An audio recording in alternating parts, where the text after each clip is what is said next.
Wag na wag mong mamaliitin tong mini speaker na to kasi kahit napakaliit lang nito, ganto naman kalakas at kasolid yung sound quality niya.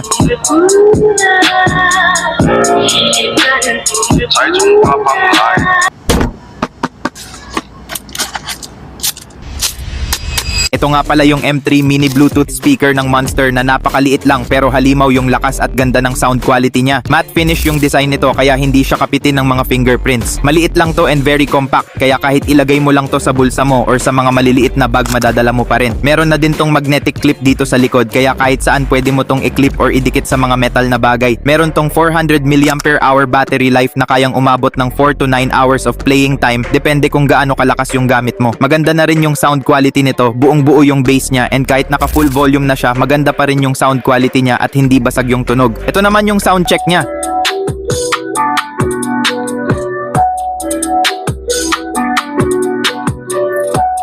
Medyo iba yung tunog niya kasi nga naka-record lang dito sa mic ko. Pero pag pinakinggan mo to sa personal, maganda talaga yung quality ng sound niya. Kaya kung naghahanap ka ng mini Bluetooth speaker na maliit and very compact tapos maganda yung sound quality, then I highly recommend this M3 mini Bluetooth speaker from Monster.